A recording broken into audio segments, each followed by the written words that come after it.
There are several theologies that have been developed over the years that actually absolve God of His need to honor His covenant promises to Israel.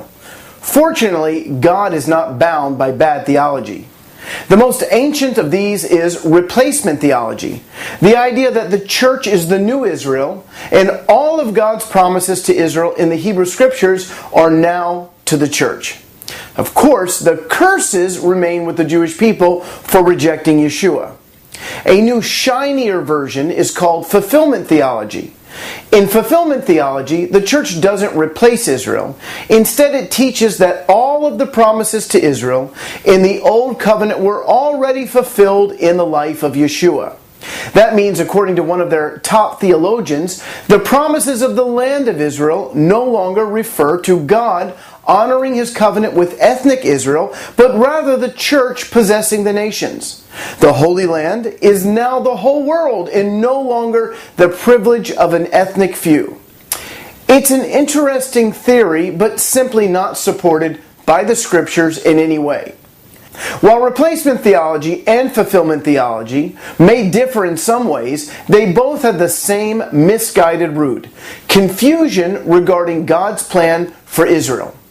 The fact that most of the leading voices today for fulfillment theology are also harsh critics of the modern state of Israel should clue us in to the fact that this theology is more embedded in an anti-Israel bias than exegesis. That's a $3 word for Bible study. Some among them call Israel an apartheid state that is guilty of genocide, and their theologies conveniently coincide with their disdain for Israel.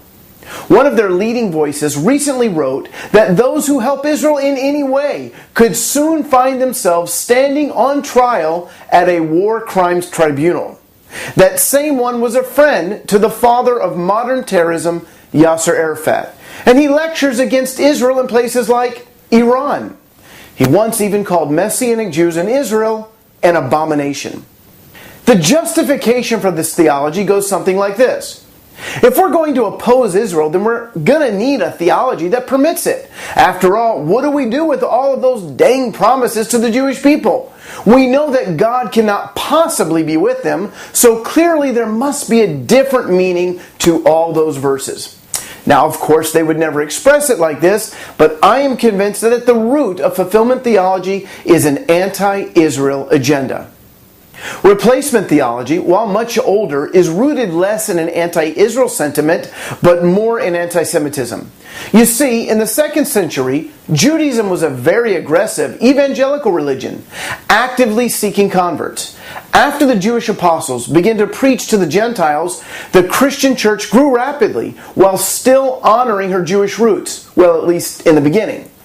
Without the requirements of circumcision and Torah keeping, and of course with the promise of an intimate relationship with God through Yeshua, the church was far more successful at making converts than the synagogue. Tensions grew between the two groups. Many of the church fathers had trouble reconciling the promises of reconciliation and blessing to Israel while feeling that Judaism was their enemy, until some of them conveniently had a revelation that the church had replaced Israel as God's chosen people. All those promises to Israel are now to the church. And this new way of seeing the Scriptures fit with their hostility towards the synagogue, but completely ignored Paul's warning not to judge the Jewish people for rejecting the Messiah.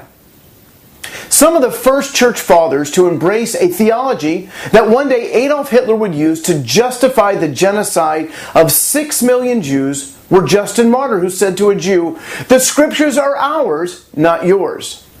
Irenaeus, Bishop of Lyon, who boldly stated, "Jews are disinherited from the grace of God."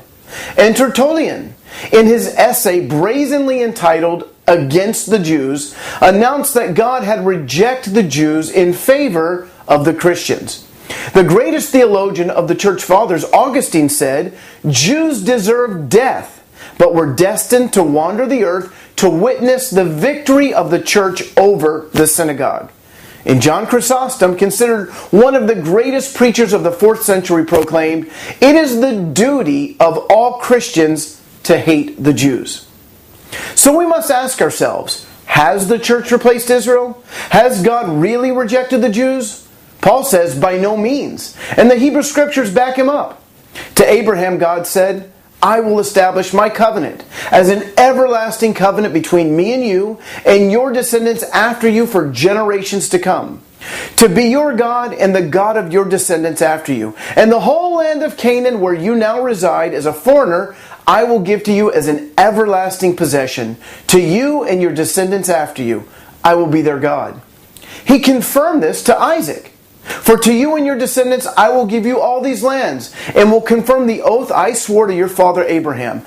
I will make your descendants as numerous as the stars in the sky, and will give them all these lands. And through your offspring, all the nations of the earth will be blessed. And to Jacob, I will give you and your descendants the land on which you are now lying.